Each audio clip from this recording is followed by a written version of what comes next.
Good afternoon. It's about the 2nd of July, and I'm getting a lot of Breba now on several of my varieties here in 7B. I'm having to protect them against the birds. They've been devouring quite a few of my baits, but that's not I need some more bags. But that's not the main purpose of this particular video. I'm planting a tree, and I just thought I'd go over it quickly for those newbies out there that might benefit. So let me put this on pause for a second.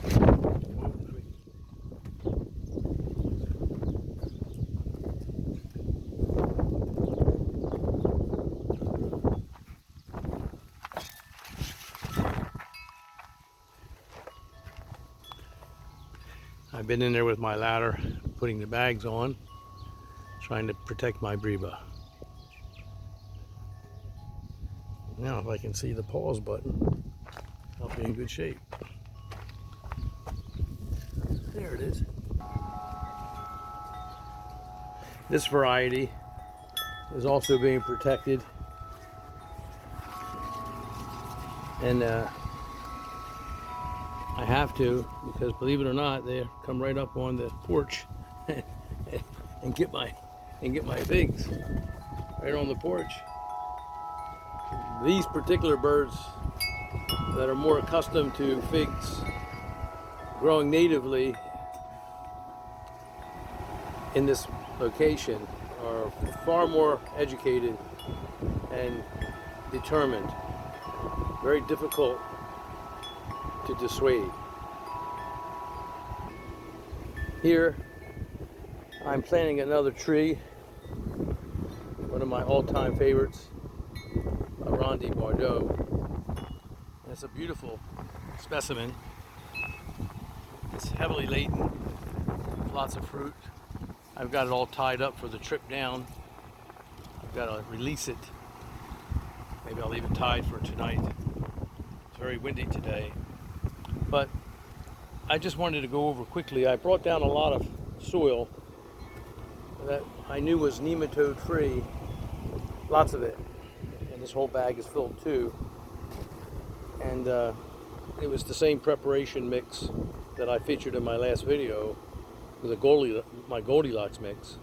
And I brought it down and I removed some of the earth that could have been infested. I treated it with a commercial treatment because I do have a problem with nematodes occasionally. I wanted to make certain that I wasn't going to have any nematodes on this fine specimen of a tree. It's a beautiful little tree, nice tree, wonderful tree. It produces a lot of fruit. It did last year and the year before, and it will for many years in the future. Now I'll put some rebarb down, and I'm going to hammer that down, and on both sides of that tree, where the wind blows from the ocean, which is not far from here, and also from the bay. So it's this way and that way, from the east and the west. And I'm going to put a rebarb on each place, on either side, and tie it up pretty good so until it gets well rooted. But I wanted also to go over just a few points here. I only cut this hole in as much as I could get the earth around it to plant it securely in place. It's pretty secure now, even without any rebarb, because it's in a very tight hole. And the reason why I do that, and I've explained that in the past, you can see here that I'm still working to bring the level up with water and dirt. I want to make sure it's well watered. The reason why I do that is because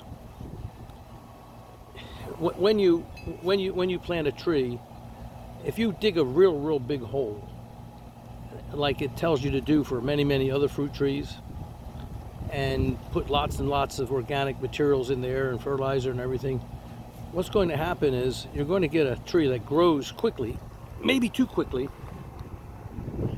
and it's not going to fruit.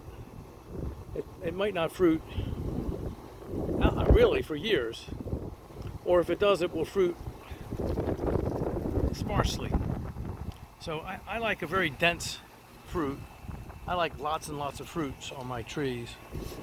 And I found that when many fixers know this, experienced ones, that when you compact the roots, you get far more fruit and less vegetative growth, which can be a problem. It's better that your tree grows slowly on the top. The roots should be compacted, but not too compacted. They should be able to spread and be healthy. And that's what's going to happen down there in that hole. There's enough dirt around it so that the roots will spread quickly, and then they will spread to the adjacent original native ground, and the roots will grow vigorously, and I'll see to it that they do. Meanwhile, the tree will be secured with the rebarb, and I don't think I'll get too much vegetative growth on the top because of the fact that I didn't dig a huge hole and make the conditions conducive to a lot of growth without a lot of fruiting. I want fruit. Figs, figs, figs. That's what I want, figs. And it's just my method. Just a few pointers I'd like to point out. Everybody has their own techniques, but I like this technique. I don't like digging a real large hole. I wouldn't have, to be truthful, I would not have even dug the hole as deep as that, as big as that, if it wasn't for the fact that I was trying to remove some of the native dirt and get rid of that indigenous dirt, which could possibly harbor nematodes, and replace that dirt with my own dirt, which I knew was nematode free. I would have made it even tighter. In fact, my advice, honestly, if you're looking for fruit and not just a bunch of flimsy branches, my advice is to dig a hole as big as your pot, okay, as the root ball is, and just squeeze it in there.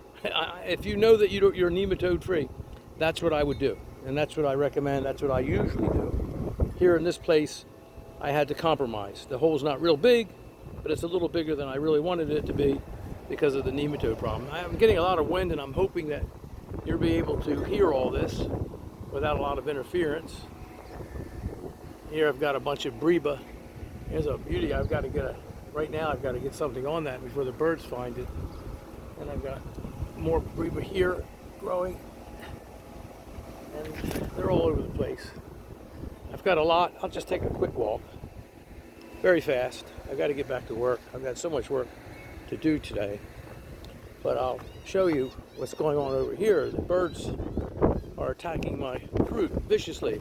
You see there's some nice beautiful Breba, and look where they just completely devoured these two. And that happened this morning, and there's another one, third one. Look at that. Yesterday there were two when I got here. Look, there's two here. It's horrible. These creatures, I mean, they belong in an Alfred Hitchcock movie or something, the birds. You know, they could have auditioned and quickly gotten the parts. It's just a terrible thing. These are evil creatures. Look at this. Look up here. They're causing me damage. I just got here last night. You see that?